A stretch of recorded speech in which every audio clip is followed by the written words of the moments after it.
마태복음 16장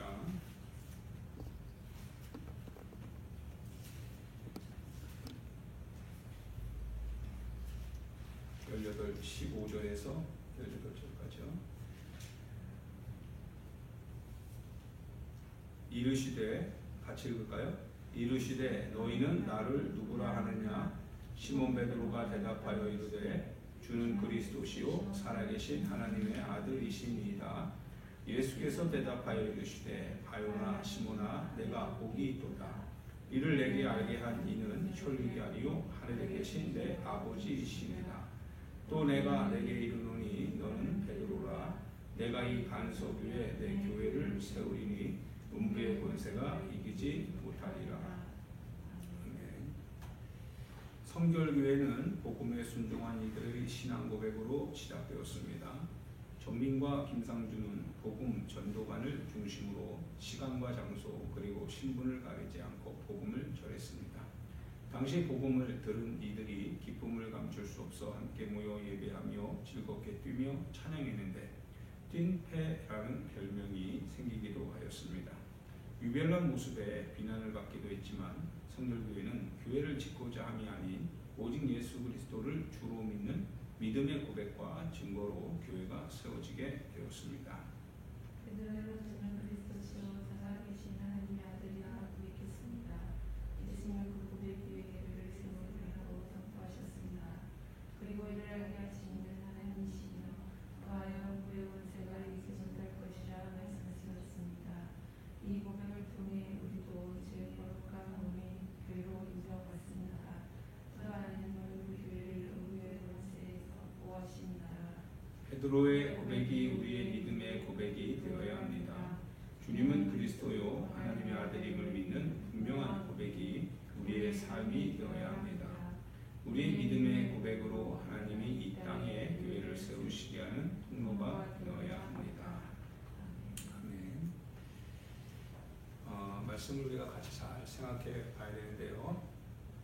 실은 이제 올해 마태복음 오늘 읽은 16장에 나오는 이 주는 그리스도시요 살아계신 하나님의 아들이십니다라고 하는 그 신앙 고백 위에 주님의 교회가 이제 세워지겠다고 약속을 하였어요. 물론 이를 알게 한 이는 혈육이 아니라 하나님이시라고 하는 고백을 듣죠. 즉 하나님께로부터 온 고백이다라고 하는 거예요. 그러니까 실제적으로 사람이 주는 그리스도시요 살아계신 하나님의 아들이십니다라고 하는 입술로 할 수 있는 고백도 있죠. 그러나 실제로는 하나님이 알게 해주시는 고백, 그 고백 위에 주님의 교회가 세워진다라고 하는 거예요. 알게 해주셔야 된다. 그러니까 사람이 알 수 있는 곳이 있고 그리고 알게 해주셔야 깨닫게 되는 곳이 있습니다. 교회는 우리가 아는 것이 아니라 신은 주님이 알게 해주셔야 돼요. 그래서 알게 해주실 때 그것이 내 신앙의 고백이 됩니다. 거기서부터 이제 교회는 이제 출발하는데 그 교회는 음부의 권세가 이길 수 없다라고 하는 거예요. 그것이 이제 16장에서 이제 후반절에 보면 베드로가 이 고백을 하면서도 그리고 예수 그리스도의 가시는 그 길 위에서 자신의 육신의 생각으로 예수님을 그리스도라고 고백했지만 그러나 주님이 순환, 십자가의 아픔 이것을 고백하실 때 그는 거절했죠. 그리고 오히려 예수님이 사단아 내지로 물러서라 라고 하시면서 너가 하나님의 일을 생각하지 아니하고 사람의 일을 생각한다 라고 말씀을 하세요. 교회가 아니죠. 교회가 아닙니다. 그래서 교회는 하나님께서 알게 해 주셔야 됩니다. 음부의 권세가 그러면 왜 이기지 못하느냐라고 할 때 실은 음부의 권세 아래에서 그가 가지고 있는 죽음, 사망 이러한 공격에 대해서도 교회는 준비가 되어져 있는 것이 사실이기 때문에 그렇습니다. 더 이상 죽음 이상으로 할 수 있는 것이 하나도 없죠. 그런데 이미 교회는 죽기를 이미 각오했죠. 그리고 왜냐하면 이미 죽었기 때문에 그렇습니다. 그래서 예수 그리스도 안에서 이미 교회는 그 안에서 죽었기 때문에 더 이상 죽음에 대하여서 교회가 물러서지 않습니다. 그래서 그 신앙 고백이. 근데 이 죽는다라고 하는 것은 신앙 고백이 없으면 안 되죠. 육신의 최고의 목적은 뭐예요? 사는 것이죠. 육신의 최고의 목적은 어떻든지 간에 살고 싶은 겁니다. 그러나 하나님께서 알게 해주시는 지혜는 뭡니까? 죽어야 산다라고 하는 거거든요. 그러니까 주님이 알게 해주시는 그 교회 위에 음부의 권세가 아무리 육신으로 살게 해주는 유혹을 해도 교회는 넘어가지 않을 뿐만 아니라 위협을 해도 그러나 교회가 굴하지 않는 것은 이미 교회는 죽음을 초월해서 예수 그리스도 안에 생명과 부활의 영광을 가졌기 때문에 그런 거죠. 그래서 요한계시록의 12장에 보면 사단이 더 이상 그 하나님의 계획을 어떻게 해볼 수도 없다라고 하는 것을 직시하죠. 자기가 하늘에서 쫓겨날 것과 자기 때가 얼마 남지 않은 것을 알고, 그래서 땅 위에서 누구랑 여자의 남은 자손, 곧 하나님의 계명과 예수 그리스도의 증거를 가진 자들과 싸우려고 바닷가 모래 위에 서 있더라, 이 말씀을 해요. 그리고 13장에 보면 이제 용이 나오죠. 용이 나와서 그래서 세상 권력에다가 그 용이 가지고 있는 권세를 부여합니다. 그때부터는 누가 이 용의 권세를 이길 수 있더냐라고 하면서 성도의 권세가 깨지더라, 이 얘기를 합니다. 성도의 권세가 깨지는 거예요. 그러나 그럼에도 불구하고 성도의 권세가 깨집니다. 육체적으로 가지고 있는 또 이런 또 신앙생활하는 이런 권세들이 싹 깨져요. 뭐 예배도 폐해지겠죠. 모든 것이 다 폐해지는 그때에도, 그러나 하나님의 생명책에 기록된 자들, 하나님의 생명은 뭐예요? 죽음을 이기고 나오는 생명이죠. 그 생명책입니다. 즉 죽음을 경험하고 나온 부활의 생명을 가지고 있는 자들의 생명책이죠. 그 생명책에 기록된 자들은 이 사단의 권세 아래에서도 굴하지 않아요. 그래서 그들이 죽기도 하고 뭐 사로잡히기도 하고 칼에 맞기도 하고 끌려가기도 하고 다 한다고 했어요. 그래서 성도의 인내가 여기 있느니라, 이 말씀을 합니다. 이게 교회거든요. 교회는 죽지 않습니다. 그런데 베드로는 이 예수님이 가시는 길에서 주님이 가시는, 즉 그 교회가 주님의 몸이죠. 머리 대신 주님이 그 몸을 끌고 가는데 그 몸이 처하는 상황이 이게 십자가더라고요. 고난이더라고요. 이거 안 됩니다. 왜냐면 인간의 신념은 그렇게 살면 안 되는 거거든요. 우리의 인간의 어떤 환경은, 인간의 처지는 그거를 생각하다 보니까 너무 이게 불편하고 어렵고 힘들고 고통스럽고, 왜 신앙생활이 이렇게 우리 자신의 삶을 넉넉하게 하고 풍요롭게 하고 은혜스럽게 하고 풍성한 삶을 누리도록 하고 기쁨과 미소가 충만하고 희락과 감사와 기쁨이 이런 거 알아야 되는데, 아니 이게 왜 이런 고난과 순환의 길을 가야 됩니까? 라고 하는 인간의 신앙으로 둔갑한 신념이 받아들이지 못하는 거죠. 그러니까 예수님 앞에 어떻게 해요? 예수님 절대 그런 일 없습니다. 신앙이라고 한다면 신앙이 얼마나 대단한 건데요. 신앙이라고 한다면 세상에서 당할 그런 고통들 주님 그런 일 없습니다. 우리 하나님이 지켜주실 텐데 그런 일 당하지 않게 해주실 거예요. 근데 그게 아니더라고요. 그건 너의 신앙과 같은 신념일 뿐이지. 예수님은 어디로 가는 거예요? 너희가 나를 따라오려면 자기 십자가를 지고 와야 된다라고 하는 이 말씀을 주님이 철회하지 않지요. 그러지 않아요. 그래서 24절에 보면 이에 예수께서 제자들에게 이르시되 누구든지 나를 따라오려거든, 뭐라고 해요? 자기를 부인하고 자기 십자가를 지고 나를 따를 것이니라. 누구든지 제 목숨을 구원하고자 하면 잃을 것이요 누구든지 나를 위하여 제 목숨을 잃으면 찾으리라. 할렐루야. 그렇습니다. 그러면 여러분 바리새인들과 사두개인의 교훈을 주의하라고 했어요. 맞죠? 바로 요 상황이 나오기 전에요. 예수님 앞에서 예수님께서 제자들과 함께 배를 타고 이렇게 가실 때 너희가 바리새인과 사두개인의 누룩을 조심해라 라고 하니까 제자들이 무지해가지고 못 알아들어요. 우리가 떡을 갖고 오지 않았나 보다 라고 해서 좀 이렇게 걱정스러워 하는데, 예수님이 그 마음을 알고서 아직도 너희들이 깨닫지 못하느냐 하면서 오병이어 사건, 칠병이어 사건을 예를 들죠. 그러면서 내가 말하는 것이 그게 아니다라고 하는 것을 이렇게 책망을 하십니다. 그때서야 비로소 제자들이 알죠.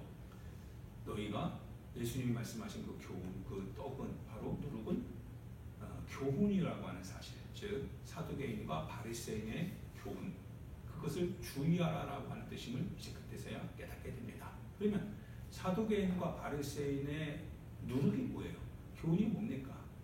그게 바로 뭐예요? 신앙과 같은 신념이죠. 그들은 신앙을 말하면서 실은 그 안에 주님과 함께 하지 않는 그 같은 자기 자신의 하나의 어떤 이득이 있어요. 탐욕과, 즉 대접의 어떤 것 깨끗이 하지만 그 속에는 탐욕과 방탕하고자 하는 마음으로 꽉 차 있습니다. 주의해라 이거죠. 그들은 교인 하나를 얻으려고 바다와 육지를 돌아다니다가 자기도 못 들어가고, 그리고 자기보다 더 이 사람을 지옥 백성 만든다고 했어요. 이 교훈을 갖고요. 자기가 천국문을 닫고, 그러니까 자기도 안 들어가고 또한 들어가려고 하는 사람도 막는다고 했어요.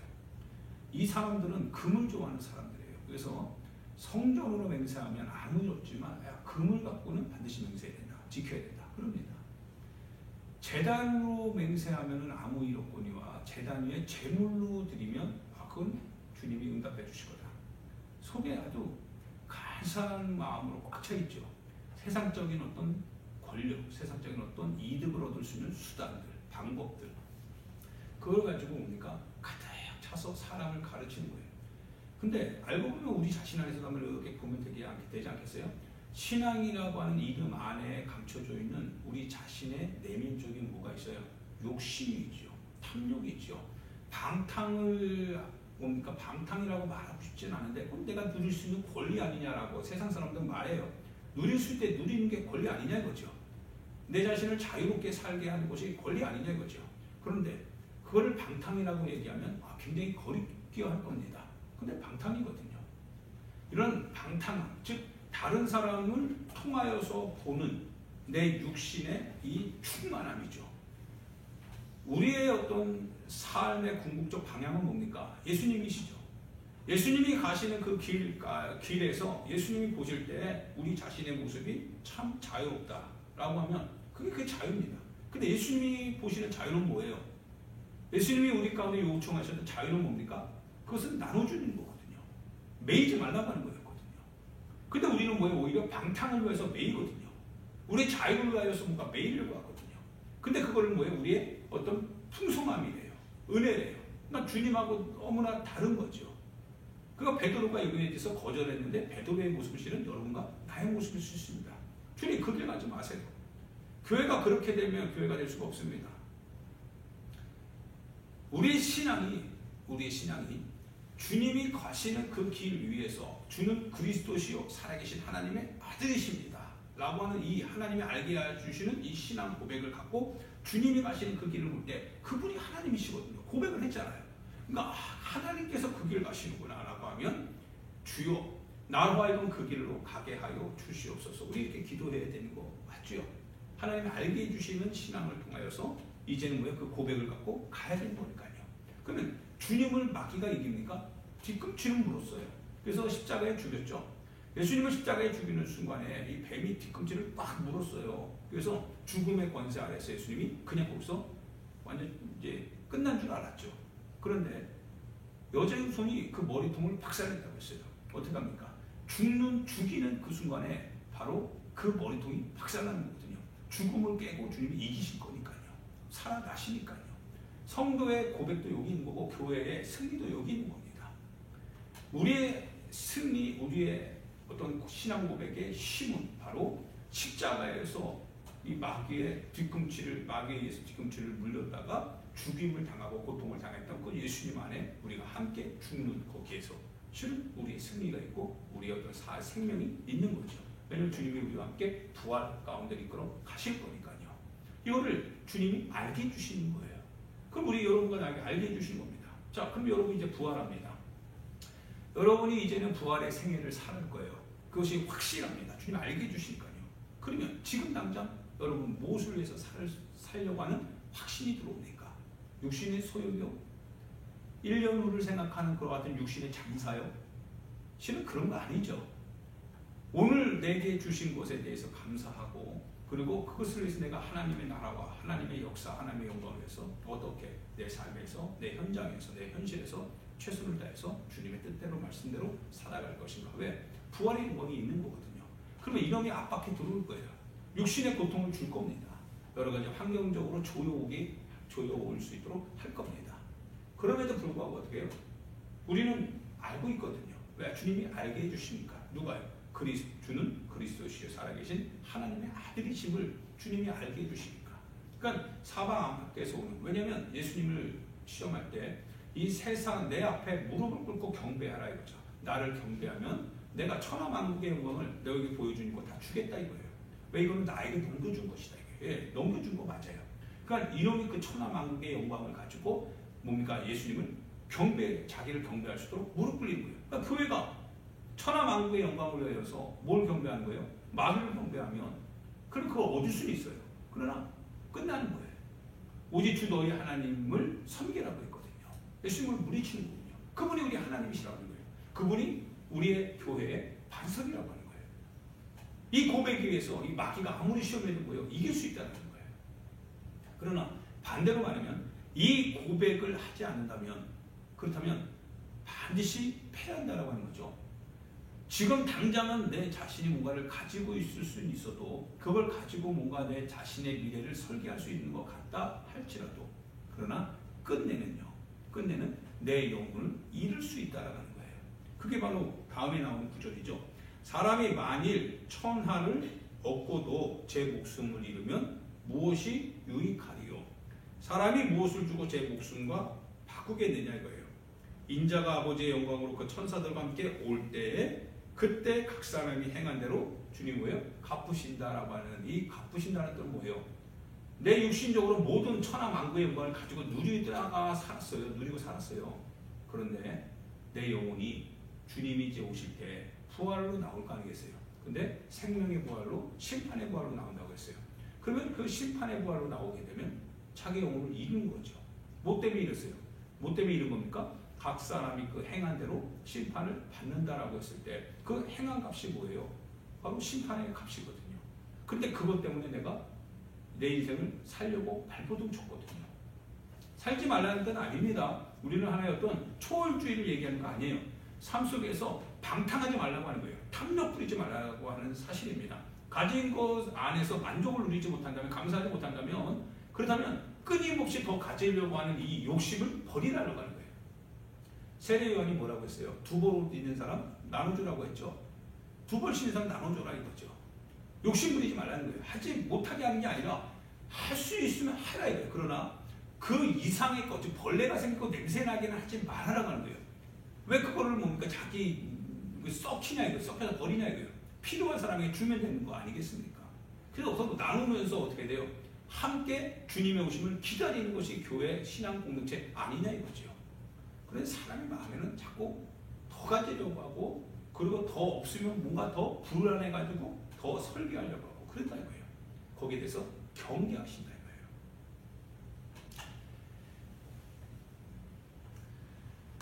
이거예요. 그러면서 16장에 보면요, 16장 4절을 한번 읽어보실까요? 4절 읽어봅니다. 시작. 악하고 음란한 세대가 표적을 구하나 요나의 표적밖에는 보여줄 표적이 없느니라 하시고 그들을 떠나 가시리라. 자, 이것이 이제 신앙 고백이죠. 음란한 세대가 자꾸 표적을 구해요. 그러니까 신앙 안에서의 어떤 그 보이는 표적, 신앙 안에서 내 삶에 보이는 어떤 표적들, 하나님이 살아계시다면 표적들, 하나님이 살아계시다면 왜 이렇게 그렇게 하지 않아야 되는데 왜 그렇게 하십니까? 인간의 눈에 자꾸 하나님의 실제성을 인정하는 게 아니라 실제성을 담아낼 수 있는 자꾸 표적을 구한다는 거예요. 너무 음란하다. 그것은 세속화됐기 때문에 그렇다 이거예요. 하나님 안에서 하나가 된 게 아니라 끊임없이 육체적인 삶에 대해서 자기 자신을 이렇게 위탁하려고 하다 보니까 뭘 구하는 거예요? 세상적인 표적을 자꾸 구하려고 한다는 거예요. 믿음이 왜 없느냐 이거예요. 그래서 도마에게 예수님이 보여주시죠. 도마에게 오셔서 믿음 없는 자가 되지 말고 믿는 자가 되려고 하시면서 주님의 못자국 난 그 손에 네 손을 넣어보라라고 하면서 경험하게 하십니다. 믿는 자가 되라는 거죠. 믿는 자가 되라. 그러나 계속 주님이 손을 보여주면서 이렇게 이거는 못 믿는 거죠. 못 믿었기 때문에 그래 계속. 만져도 못 믿고 만져도 못 믿고 또 넣어도 못 믿고 이거는 세속화됐기 때문에 그래요. 음란한 거예요. 영적인 음란이죠. 그러나 요나의 표적밖에는 보여줄 표적이 없다고 했어요.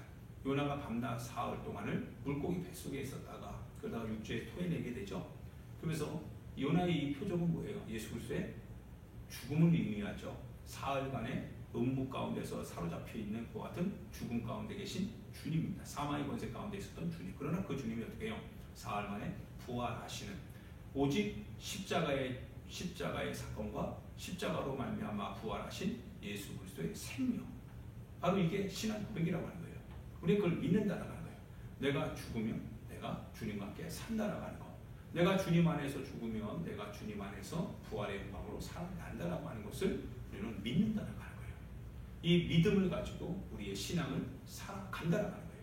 이게 바로 뭐예요? 신앙 고백이고요. 그는 그리스도시요, 주는 그리스도시요, 살아계신 하나님의 아들이십니다 라고 하는 이 고백 외에는 다른 고백이 없다라고 하는 거예요. 이 고백은 뭐예요? 요나의 표적밖에는 없다라고 하는 거예요. 그래서 교회는 항상 어떤 외부적인 그리고 내적인 하나의 어떤 요구, 외부적인 사람들의 어떤 그러한 대중의 요구, 이런 것이 아니죠. 이런 것이 아니라 실은 교회는 오직 예수 그리스도의 죽으심과 부활이라고 하는 하나의 표적, 그 위에서 교회는 항상 일정하게 살아간다는 거예요. 할렐루야. 이 교회를 음부의 권세가 이길 수 없는 거죠. 없습니다. 다른 것은 아니다라는 거예요. 할렐루야. 그러나 이것은 여러분도 이제 알다시피 바요나 시모나 내가 복이 있다라고 했어요. 복이 있다. 왜냐하면 이것은 알게 해 주신 분은 누구시라고 하는 거예요? 혈육이 아니다 이거예요. 배워서 된 게 아니다 이거예요. 하나님께서 알게 해 주셨다 이거예요. 그래서 신앙 고백은 우리로부터 나오는 게 아니라 실은 하나님께서 우리에게 부여해 주신 거죠. 그래서 믿음이 없다면 믿음을 달라고 하라 이거예요. 주님 나에게 믿음을 주소서. 나에게 주님 믿음을 주소서. 나에게 신앙을 주소서. 알게 달라 이거예요. 주님 알게 해주세요. 이 은혜가 여러분과 제가 있기를 예수님의 이름으로 축원드립니다. 하나님 아버지 은혜와 사랑을 감사합니다. 사람은 하나님 표적을 구하고 세상적으로 하나님 이러저러한 신앙의 하나님 콩고물들을 기대합니다. 그러나 하나님 교회가 세상을 이기는 이김은 오직 요나의 표적 외에는 없다고 하셨습니다. 바로 그 위에서 우리의 신앙은 세워져야 되고 바로 그 위에서 우리는 주님을 우리의 구주로 고백하고 세상 가운데 살아가야 됩니다. 주님 그때 음부의 권세가 아무리 하나님 요동을 쳐도 교회는 흔들리지 않습니다. 우리 신앙이 우리의 삶의 환경과 여러 가지 여건에 의하여서 흔들리지 않는 곳은 바로 요동치지 않는 주의 말씀의 반석 위에 그것을 알게 해주신 하나님의 신앙의 반석 위에 세워져 있기 때문에 요동치지 않습니다. 이 은혜가 항상 있게 하여 주시옵소서. 예수님의 귀하신 이름으로 기도하옵나이다. 아멘. 하늘에 계신 우리 아버지여, 이름이